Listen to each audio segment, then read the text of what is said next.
YouTuber Jake Paul fighting 3-time NBA Slam Dunk champion Nate Robinson. Watch me November 28th knock out Nate Robinson live on pay-per-view. Mike Tyson and the one and only Roy Jones Jr. do battle for the very first time on November 28th. If you told my 10-year-old self I'd be fighting on a Mike Tyson card, I'd be like, no way. I'm gonna take his head off. Really? Have to. And definitely left, brother. Thank you. Nate Robinson. You said you're tired of these influencers. I'm not going for the bullshit. Like, please, I don't think he stands a chance. Let's go, Nate. Hey, Nate finna beat this boy ass, and I'm finna enjoy every moment of it. Yo, Nate, what's up, bro? You want to come train with us, bro? Good job, Nate. Shut up, bitch. I just want to prove that, I'm the greatest athlete, one of the greatest athletes to ever walk this earth.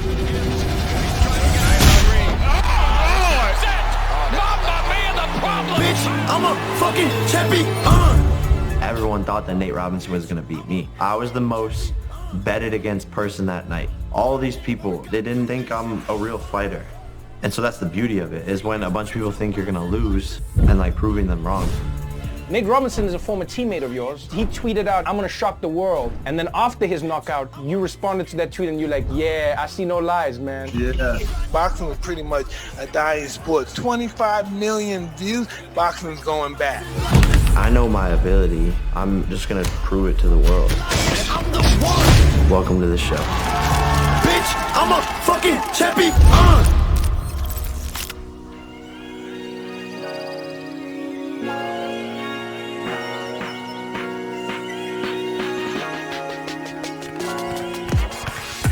I love entertaining just in any way possible, but the thing that's sticking out to me the most right now is fighting. After a good sparring session, I'm happy for the rest of the day. I love being athletics and competing. My passion is not waking up every day to film YouTube videos. Someone asked me on an interview, what's harder, YouTube or boxing? And I said, YouTube. It's time to make this snow slide.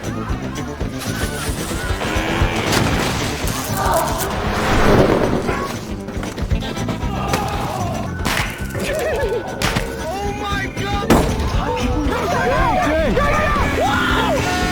How did you know this was what I wanted to do? Me and my brother started out making videos, just recording whatever we were doing when we were 10 years old and he was 12 years old. What we have here today is a blowhorn.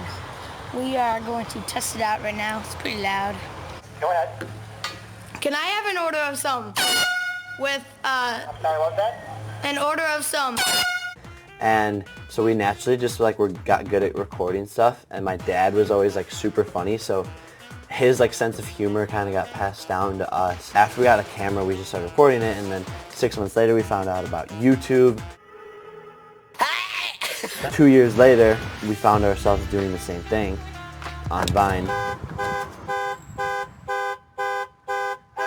It kind of all started with one video, and we both grew like 5,000 followers. I forgot the moment. Oh no! Oh, that was a close one. And that's when it kind of just all started taking off. And you started getting millions of views. I think it's at like 2 million views per day to 2.5 Per video. maybe. Yeah. It's crazy, man. And it just kept on growing and growing. And when I started to become successful, and a lot of people were hating on that in my school. They'd say I was cringe. They would say my videos suck. Sitting in school and making more money from Vine than this teacher sitting in her class. Eventually, I just told my parents, I can't do this anymore. I can't go to school. This just doesn't make sense. I need to move to Los Angeles. I want to pursue this career. I want this to be something that I do for the rest of my life. When he said he wanted to go out to LA, I didn't want him to do it. When he told me that, he had literally 6 months until he turned 18, and he was going to go anyway. So I figured, well, Logan's going, I might as well send them together. And I was scared. I did want Jake to finish high school, and he promised me he would, and he enrolled in a private school online. He literally had to write some papers and get through it. It was accomplished. So I hate it when you say he dropped out, even though he did. I dropped out. I didn't even write those essays. Well, you did. You wrote them. I rewrote them. When Jake was in high school, I really thought he would go into the military or be a football coach, go to college for sure, but didn't love academics whatsoever. He liked to have fun, loved his friends, was very loyal to his friends, loved his sports, was the class clown, got in trouble a lot at school. The sneeze. People love you. 14 million subscribers to you on YouTube. I mean, really incredible to have that many people who are very interested in what you do. You're probably the fastest growing influencer in the world right now. Yo, you guys Jake Paulers? They all have merch. We have to be on time to this book signing. Like, you can't make the fans wait.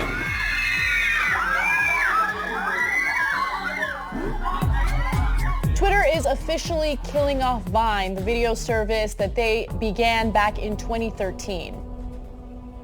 Jake, I've got to ask you about Vine. It's on its like dwindling edges, but it's just about translating your content onto other platforms. So now like Instagram and Facebook and Snapchat are super popular. And so I just create content on those platforms and grow an audience there. When my teachers were laughing at me for having these dreams and aspirations, or kids at my school would talk shit about the videos that I made, and they would say, oh, when you go to Los Angeles, you're gonna come back in 3 months because you're gonna be a failure. That's always been my motivation, is like proving people wrong. And when I say something that I'm gonna do it. Kid's pretty smart. With Vine going under, he's like, it ain't happening again. I'm just gonna be huge on everything. And then I landed an audition with Disney Channel, and boom, go in, test for the role. Less than a month later, they called me. They're like, hey, we want to hire you to be on Disney Channel. Thanks for watching, Dareheads. See you next time. And that was one of the craziest phone calls I've ever got. That was when I was like, damn, I made it. I never thought I would say this, but welcome home, Jake Paulers. This is how we know, like we did it. Team 10 is out here, boy. The house is so damn big that you literally have to call people. Yo.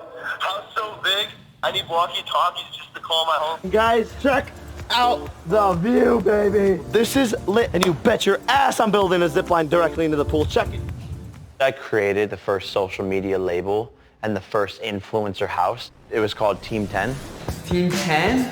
Team 10 is a family. I look at this as like literally a TV show. Y'all can't handle this. The business model was spot someone with potential and talent, sign them to my social media label, market them, teach them how to make YouTube videos, teach them how to use Instagram, Twitter, Facebook, and use my following to promote them, take a percentage of them. Piñata! Human piñata!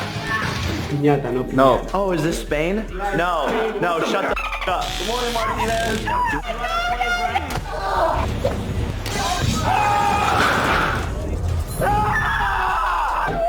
Erica made a YouTube channel. In one day, gets 200,000 subscribers. Jake, thank you so much.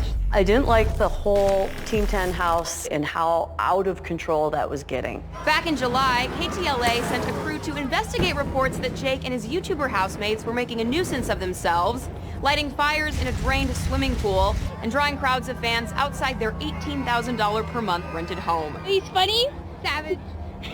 Savage? Yeah. Be a really nice, quiet street, and now we're just this, like, war zone. Neighbors hate me. You're essentially creating this machine that just keeps on getting bigger and bigger, and it just needs more gas.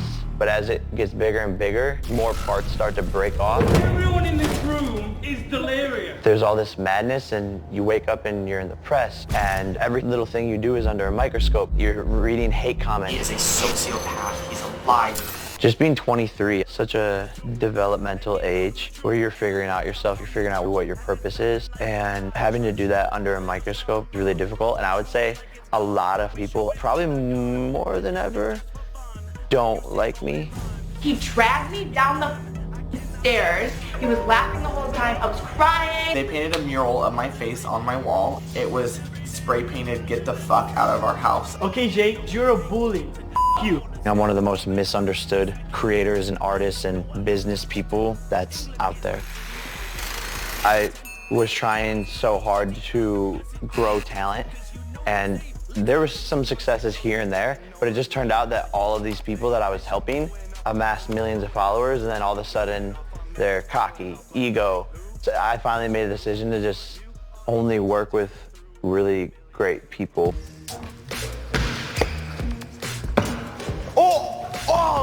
I've lived here for 2 years, and it's gone through so many different versions of house, but it's my favorite it's ever been now. This is my Tesla Model X P100D, 0 to 60 in like 2.9 seconds. Got the Falcon doors wrapped in satin black. I got all of like my fans' names here just to like show love. This goes like 100 miles per hour.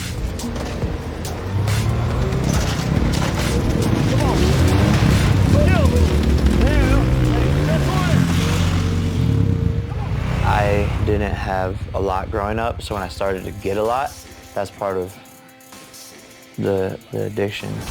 You're like, wow, I've never experienced all this greatness. I'm not gonna slow down or stop for anyone. YouTube is a drug, and that's what a lot of people don't talk about. When you get more views, you make more money. But what stupid shit do you have to be doing to get attention and to maintain that level of views because you just want to keep on growing and growing and growing, and you see your bank account getting bigger and bigger? Everything okay? Yeah, I'm filming a vlog, and I'm trying to stay overnight in the White House. Got into some interesting kind of trouble there, right? Did the FBI show up at your house or something? Or Yeah, the Secret Service. This is amazing. It looks like Waco. This is a massive raid. We did see the sheriff's department come out of the house with a lot of weapons. When you know you didn't do anything and you're still in the press, I look at it as free marketing.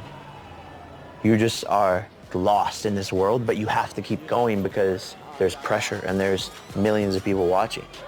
You just are getting sucked in every direction to the point where like you don't even know who the fuck you are. Tonight, there is nothing united in many states of America. Through the night, protesters smashed into luxury stores, stealing items and clashing with police. Look at them pointing guns at me. Look at. Jake Paul says he and his team did not participate in looting and vandalism at an Arizona mall. I was at a restaurant, had my camera. We walk outside the restaurant, we see helicopters, people protesting, breaking shit. I start to record, I was just blown away by what was happening. And then people are like, oh, he's looting, he was stealing shit from the mall.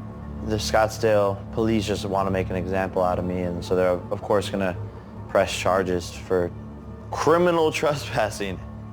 I could definitely actually go to jail for it. All of them are over there hanging out. No social distancing, no masks.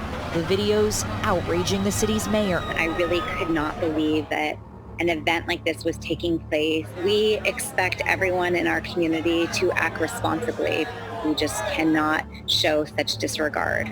It goes along with being super hated. I'm 10 different celebrities or influencers' most favorited tweet has to do with like talking shit about me. All of these controversies, time cleared them for me. The truth eventually came out with all of these different things. This is the old me.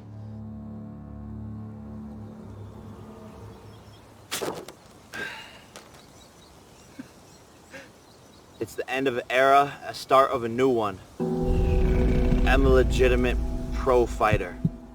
I just feel like I finally found what I was put on earth to do.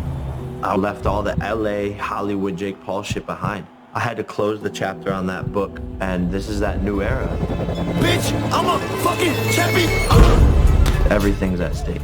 My back is up against the wall, 100%. It has been in every single fight. That's what makes me great.